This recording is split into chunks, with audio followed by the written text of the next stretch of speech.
वितनाम Gurukul online classes में class 10 राजनीति class 10 का सामाजिक विज्ञान जिसमें अर्थशास्त्र वाला पाठ है अध्याय 4 राजनीतिक आर्थिक अवधारणाएं व नियोजन, जिसमें से हमने पढ़ा था आर्थिक विकास। आर्थिक विकास में हमने आर्थिक विकास और उसकी सतत पोषणीय धारणा को पढ़ा था, समावेशी धारणा को पढ़ा था।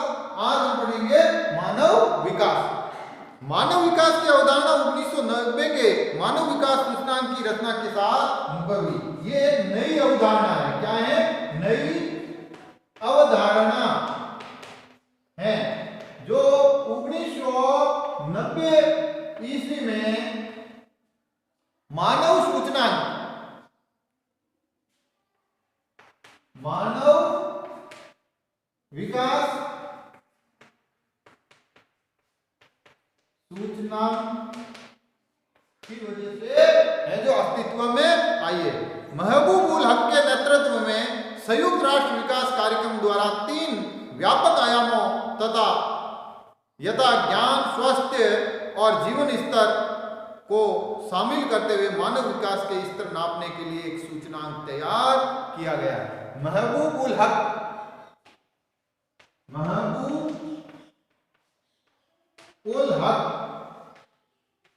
जो यूएनओ में कार्यरत थे। कौन थे? यूएनओ में कार्यरत थे। उन्होंने एक संयुक्त राष्ट्र विकास कार्यक्रम, क्या था? संयुक्त राष्ट्र विकास कार्यक्रम में 3 चीजों के अध्ययन के लिए एक व्यापक स्तर बनाया था, जिसमें पहला था ज्ञान यानी शिक्षा, दूसरा था स्वास्थ्य जिसमें ज्ञात करना था जीवन प्रत्यांशा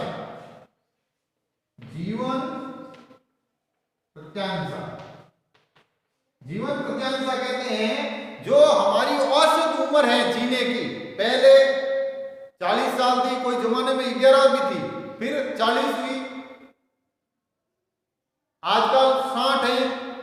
कुछ सुविधाएं बढ़ने से ये 60 से अधिक भी हो गई थी। ये और दूसरा है जीवन स्तर, तीसरा है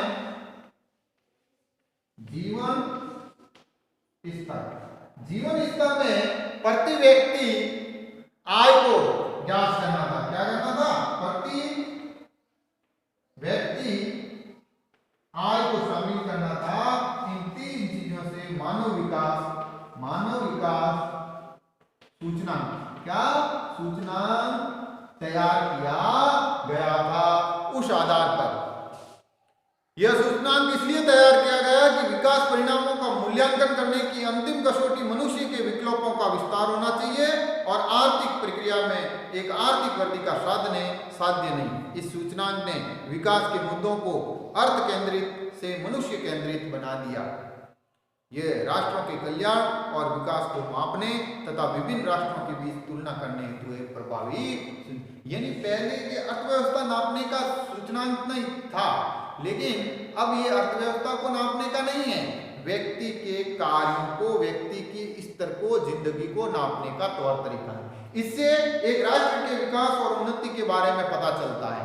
दूसरा, किन्हीं राष्ट्रों से हमें अगर उस राष्ट्र की तुलना करनी है तो तुलना का है जो अध्ययन भी इसी से करना पड़ेगा। अब हम पढ़ेंगे भारत में नियोजन।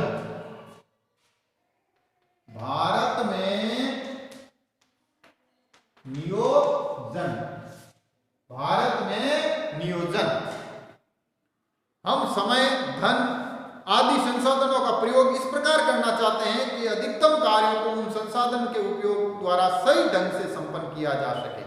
नियोजन का अर्थ है कि पूर्व निर्धारित लक्ष्य होने चाहिए, फिर संसाधनों का इस तरह से उपयोग करें कि उन संसाधनों का सही ढंग से उपयोग हो और कार्य भी संपन्न हो। किसी भी घरेलू कार्यक्रम की संपन्न करने के लिए सर्वप्रथम उसकी रूपरेखा बनानी पड़ती है। इसके पश्चात व्यक्ति या परिवार और अन्य संसाधनों को इस प्रकार में उपयोग लेने का प्रयत्न करना है कि श्रेष्ठ ढंग से किया जा सके। यानी कोई भी कार्यक्रम हम करें तो उसको कार्यक्रम की पहले रूपरेखा होगी, फिर घर में संसाधन क्या है, व्यक्ति कितने हैं, किस व्यक्ति को क्या जिम्मेदारी दी जाएगी, कौन से संसाधनों का उपयोग किस तरह से किया जाएगा, इन सब को ध्यान में रखकर कोई भी कार्य संपन्न किया जा सकता है। व्यक्ति या परिवार की भांति ही एक राष्ट्र को अपने संसाधनों का अनुकूलम उपयोग करने और लक्ष्यों को पूरा करना चाहता है। नियोजन वह तकनीकी है जिसमें उपलब्ध संसाधनों का प्राथमिकता के क्रम में निर्धारित विभिन्न लक्ष्यों में अनुकूलतम आवंटन एवं उपयोग करके उन्हें प्राप्त करने का प्रयत्न किया जाता है। सबसे पहले तो यह है कि लक्ष्य निर्धारित होना चाहिए। नियोजन की परिभाषा का अर्थ है लक्ष्य निर्धारित होने चाहिए। क्या है? लक्ष्य निर्धारित होने चाहिए। दूसरा है संसाधन, संसाधनों का उपयोग प्राथमिकता के आधार पर होना चाहिए। संसाधनों का उपयोग प्राथमिकता के आधार पर होना चाहिए। और फिर उस तरह नियोजन के कुछ महत्वपूर्ण घटक होते हैं। प्रथम, इसमें प्राथमिकता क्रम निर्धारित सुविभाषित लक्ष्य उद्देश्य होते हैं। प्राथमिकता के क्रम में लक्ष्य और उद्देश्य होते हैं। क्या होते हैं? उद्देश्य निर्धारित होते हैं। दूसरा है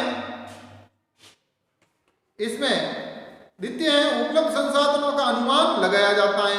संसाधनों का, कौन से? उपलब्ध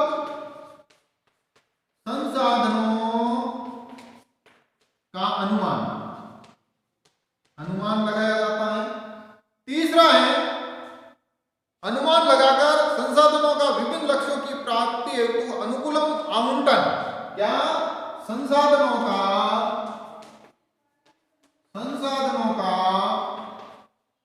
अनुकूलम आवंटन ये करना चाहिए। यद्यपि आर्थिक नियोजन की अनेक परिभाषाएं हैं, लेकिन सरल शब्दों में कहा जा सकता है कि उपलब्ध आर्थिक संसाधनों के उपयोग से निर्धारित सामाजिक लक्ष्यों को प्राप्त करने का विज्ञान ही आर्थिक नियोजन है। आर्थिक नियोजन की प्रक्रिया में महत्वपूर्ण निर्णय केंद्रीय प्राधिकार द्वारा लिए जाते हैं। अर्थव्यवस्था की गति, दिशा, प्रबंध एवं निर्धारण केंद्रीय प्राधिकरण द्वारा निर्धारित किए जाते हैं। यानी आर्थिक जो प्रक्रिया है वो आर्थिक प्रक्रियाओं का निर्धारण अर्थात आर्थिक नियोजन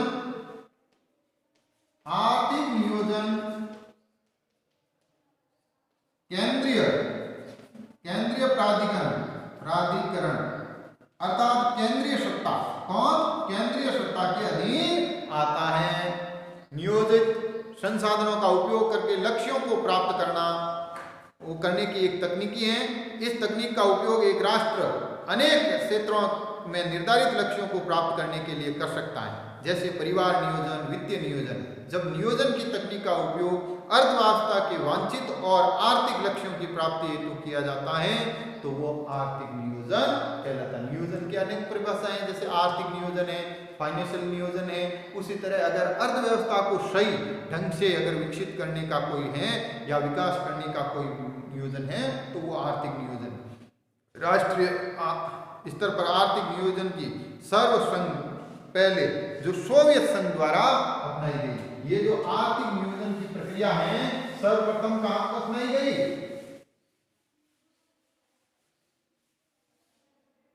आर्थिक नियोजन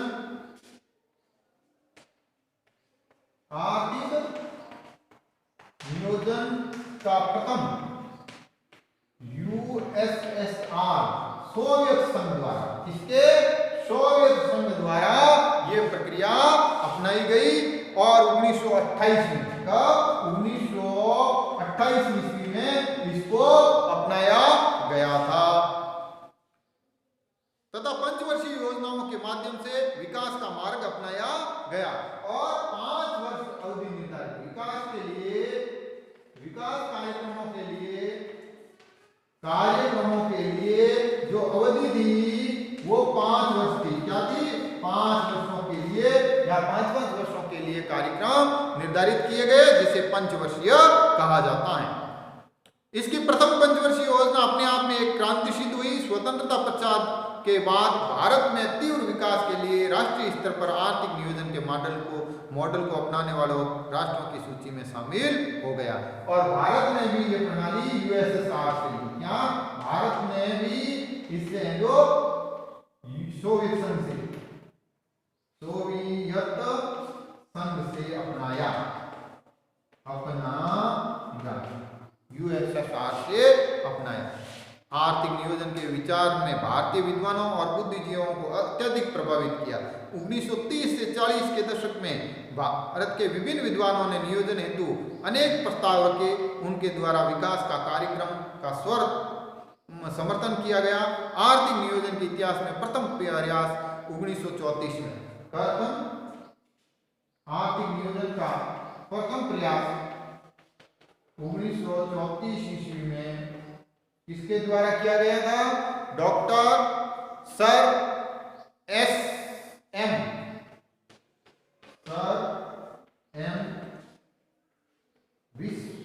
विश्वेश्वरैया।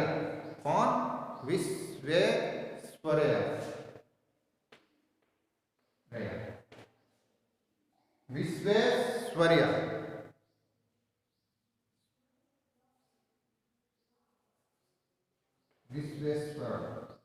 द्वारा किया गया।